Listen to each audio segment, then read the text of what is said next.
জঙ্গিপুরের সুতি এবং শামশেরগঞ্জ থানার সর্বশেষ পরিস্থিতি নিয়ে একটা আপডেট দিতে চাই আপনাদের।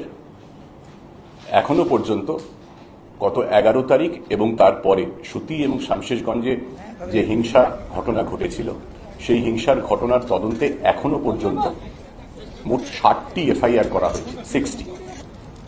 এবং এই 60টি কেসে এখনো পর্যন্ত 274 জনকে আমরা গ্রেফতার করেছি, 274। এবং এই যে কেসগুলির তদন্তে একটি বিশেষ investigation team, special investigation team একটা গঠন করা হয়েছে। 11 সদস্যের এই সিটে স্পেশাল ইনভেস্টিগেশন টিম, তার নেতৃত্ব দিচ্ছেন সৈয়দ ওয়াকার রাজা, ডিআইজি মুর্শিদাবাদ রেঞ্জ, যিনি গত বেশ কয়েকদিন ধরে মুর্শিদাবাদে, জঙ্গিপুরে, বিশেষত শামশেরগঞ্জ থানায় ক্যাম্প করছেন। তদন্ত চলছে এবং আমরা প্রত্যেকটি কেসেই গুরুত্ব দিয়ে তদন্ত করছি। কয়েকদিন আগে আপনাদের জানিয়েছিলাম যে জাফরাবাদে 12 তারিখে বাবা এবং ছেলে হরগোবিন্দ দাস এবং চন্দন দাস একদল দুষ্কৃতীর হামলায় নিহত হন। সেই কেসে ইতিমধ্যেই আমরা দুজনকে অ্যারেস্ট করেছিলাম দু-এক দিন আগে, কালু নাদাব এবং দিলদার নাদাব। গত রাত্রে সারা রাত ধরে অভিযান চালিয়ে আরও একজনকে আমরা গ্রেফতার করেছি। রাজ্য পুলিশের এসটিএফ তাকে গ্রেফতার করেছে সুতি থানা এলাকা থেকে, যার নাম ইনজামুল হক এবং বাড়ি জাফরাবাদে, যেখানে খুনটি হয়েছিল তার সংলগ্ন এলাকা শুলিপাড়া। সেই শুলিপাড়ার বাসিন্দা। ঘটনার পর থেকে সে পলাতক ছিল, তাকে গ্রেফতার করা হয়েছে। এবং তদন্তে আমরা জানতে পেরেছি যে সেদিন যে এই নৃশংস হত্যাকাণ্ড ঘটে, তার যারা পরিকল্পনা করেছিল এবং প্রত্যক্ষভাবে ঘটনায় এই হত্যাকাণ্ডের নেতৃত্ব দিয়েছিল, তার অন্যতম হচ্ছে এই ইনজামুল। শুধু নেতৃত্ব দেয়াই নয়, যাতে তথ্য প্রমাণ পুলিশের হাতে না থাকে, যাতে সিসিটিভি ফুটেজ না পাওয়া যায়, তাই জন্য এলাকার এবং বাড়ির সংলগ্ন যেখানে যা সিসিটিভি ছিল তার বিদ্যুৎ সংযোগ বিচ্ছিন্ন করা এবং সেটাকে ড্যামেজ করার চেষ্টায় নেতৃত্ব দিয়েছিল এই ইনজামুল। এই ইনজামুলকে আমরা গ্রেফতার করেছি। এবার আইনি প্রক্রিয়ায় তাকে আদালতে পেশ করা হবে যথাসময়ে এবং তাদের আমরা পুলিশি হেফাজতে নেব। একই সঙ্গে বলতে চাই, এই ঘটনার তদন্ত চলছে। এই খুনের ঘটনার অন্য কেসগুলির তদন্ত তো চলছেই। বিশেষত এই খুনের ঘটনায় যে বা যারা আগেও বলেছি প্রত্যক্ষ বা পরোক্ষভাবে যুক্ত ছিলেন, পরিকল্পনার সঙ্গে যুক্ত ছিলেন বা খুনের ঘটনার সঙ্গে যুক্ত ছিলেন সরাসরি বা পরোক্ষভাবে, তাদের কাউকে ছাড়া হবে না। প্রত্যেককে চিহ্নিত করেছি আমরা, প্রত্যেককে আমরা ধরব, তারা যেখানেই লুকিয়ে থাকুক না কেন, এবং প্রত্যেককে ধরে দ্রুত চার্জশিট দিয়ে আমরা কোর্টে তাদের শাস্তি যত তাড়াতাড়ি সম্ভব সুনিশ্চিত করব। এইটা গেল তদন্তের কথা। বাকি অনেকে হিংসার ঘটনার পর এলাকা ছেড়ে চলে গিয়েছিলেন অন্যত্র। তাদের মধ্যে 85 জন এখনো পর্যন্ত, আজকে সন্ধে আরও কিছু মানুষের ফিরে আসার কথা, 85 জন বাড়ি ফিরে এসেছেন। জেলা প্রশাসনের তরফে যারা চলে গিয়েছিলেন তাদের সঙ্গে, তাদের পরিবারের সঙ্গে প্রতিনিয়ত যোগাযোগ রাখা হচ্ছে এবং তাদের আশ্বাস দেওয়া হয়েছে যে আপনারা নিরাপদে বাড়ি ফিরে আসুন, আপনাদের পুলিশ এসকর্ট দিয়ে নিয়ে আসা হবে এবং সুস্থভাবে, নিরাপদে, আগের মতো স্বাভাবিকভাবে তারা যাতে জীবনযাপন করতে পারেন তার জন্য সমস্ত ব্যবস্থা করা হয়েছে। রাজ্য পুলিশের ক্যাম্প রয়েছে, কেন্দ্রীয় বাহিনীর ক্যাম্প রয়েছে যে ক্ষতিগ্রস্ত এলাকার তার সংলগ্ন এলাকায়, এবং আমরা আশাবাদী আস্থা ফিরে এসছে এবং খুব দ্রুত আজকালের মধ্যে বাকি যারা ঘর ছাড়া হয়েছিলেন তারাও ধীরে ধীরে ফিরে আসবেন। যেরকম বলছিলাম, আজ সন্ধ্যের মধ্যেই আরও অনেকের ফিরে আসার কথা। সামগ্রিকভাবে যদি দেখি, শামশেরগঞ্জ এলাকায় পরিস্থিতি এখন সম্পূর্ণ নিয়ন্ত্রণে। গত কয়েকদিনে, 4 দিনে কোথাও কোনো অশান্তির বা অপ্রীতিকর ঘটনার খবর এখনো পর্যন্ত নেই। দোকানপাট, বাজারহাট এগুলো খুলে যাচ্ছে।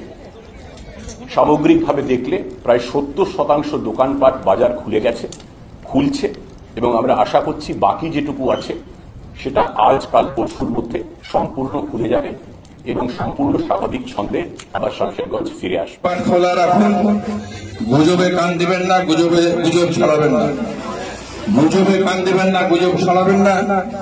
আমরা দেখি কাঞ্চনতলা ঘাটে লরি লরি মাল খালি হচ্ছে, কিন্তু গুজব চলছে। গুজব বেঁচে নেই, গুজব মরেনি। আজকে অন্তত আমি দেখছি 1, 2, 3, 4, 5, 6, 7, 8, 10 খানা গাড়ি লরি এখানে খালি হলো, অথচ দোকানপাট খোলা থাকছে না। লরি লরি মাল খালি হচ্ছে, অথচ দোকানপাট খোলা থাকছেন, খুলছেন না। আপনাদের কাছে আমাদের অনুরোধ যে আপনারা দোকানপাট শাটারটা তুলে দাও না, ওরকম রেখেছেন, তুলে দাও। দোকানপাট খোলা রাখুন, দোকানপাট খোলা রাখুন। রাস্তায় যানবাহন চলছে, গাড়ি ঘোড়া চলছে, পুলিশের কাজ করছে, আপনারা দোকানটাকে খোলা রাখুন। শাটারটা তুলো না,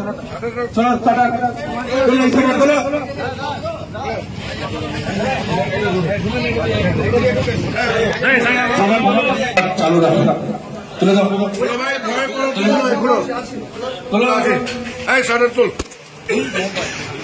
ব্যবসায়িক প্রবন্ধের কাছে অনুরোধ, আমরা আজকে সমস্ত কাউন্সিলর রাস্তায় নেমেছি, দোকানপাট আপনারা খোলা রাখুন।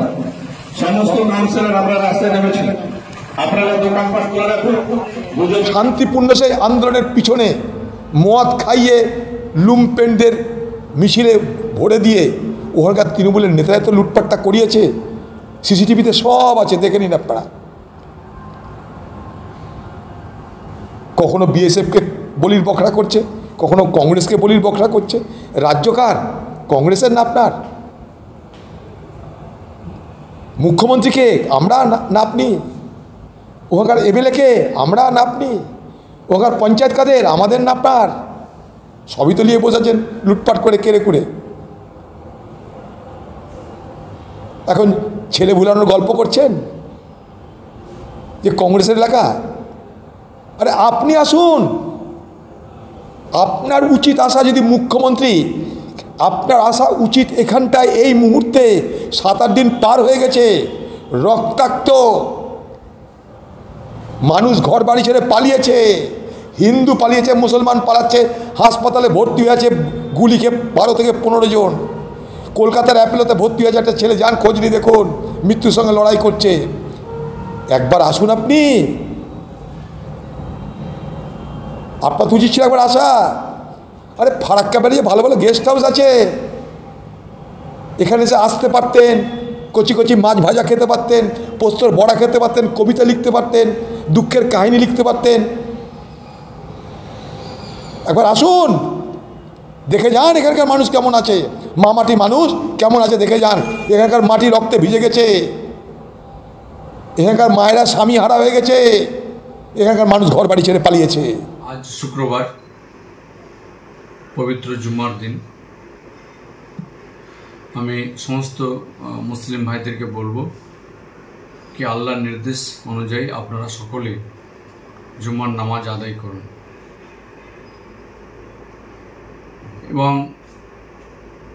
সর্বস্তরের মানুষের কাছে আমার আজকে এই পবিত্র জুম্মার দিনে আমি অ্যাপিল রাখছি যে এলাকায় যে একটা আমরা মনে করি দুর্ঘটনা বা অঘটন একটা ঘটেছে, সেটাকে ভুলে আমরা যে সম্প্রীতি ভ্রাতৃত্ব আমরা বজায়ের মধ্যে আবদ্ধ ছিলাম, সেই জায়গায় আমরা পুনরায় ফিরে আসি।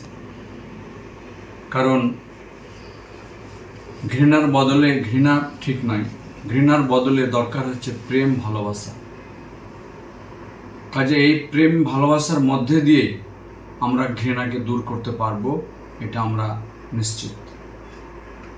কাজে পুলিশ প্রশাসন তার যে কাজ করছে করুক, কিন্তু আমরা এলাকায় মানুষ হিসেবে আমরা যে সম্প্রীতির মধ্যে আবদ্ধ ছিলাম, যে ভ্রাতৃত্বের মধ্যে যুক্ত ছিলাম, সেই জায়গায় আমরা পুনরায় ফিরে এসে আমরা সেই জায়গাটাকে আরও মজবুত জায়গায় বানাই এবং আমাদের যে পরবর্তী জেনারেশন আছে তারাও যেন এই সুসম্পর্ক সহ সম্প্রীতি ভ্রাতৃত্বকে তারাও যেন মেনটেন রাখে, আমরা সেই পরামর্শ বা অনুরোধ রাখছি। পাশাপাশি আপনাদের চ্যানেলের মাধ্যমে আমি সমস্ত ব্যবসায়ীদের উদ্দেশ্যে বলছি, সর্বস্তরের ব্যবসায়ী, ছোট মাঝারি বড়, যিনারা যে যে ব্যবসা করে থাকেন, আপনাদের মাধ্যমে ক্রেতারা তাদের নিত্য প্রয়োজনীয় জিনিস পেয়ে থাকেন। কাজে আপনারাও আপনাদের ব্যবসাটাকে দোকানপাট চালু করুন এবং চালু করে আর কি আপনাদের কাছে ক্রেতারা পৌঁছাক, আপনারাও ক্রেতার সঙ্গে নিজেদের বার্তালাপ করুন, দেখবেন সমস্ত জিনিস আবার আগের জায়গায় আমরা ফিরে আসতে পারবো। মানুষ তার নিজের প্রয়োজনীয় জিনিসটাও পাবে এবং ব্যবসায়ী তার নিজের ব্যবসাটাকেও ঠিক সঠিক জায়গায় রাখতে পারবে বলে আমি বিশ্বাস রাখি। এবং আমার সকলের কাছে পুনরায় আরও একবার অ্যাপিল রাখছি যে আসুন আমরা সম্প্রীতি ভ্রাতৃত্বকে আমরা সকলে অটুট বন্ধনে আবদ্ধ রাখি।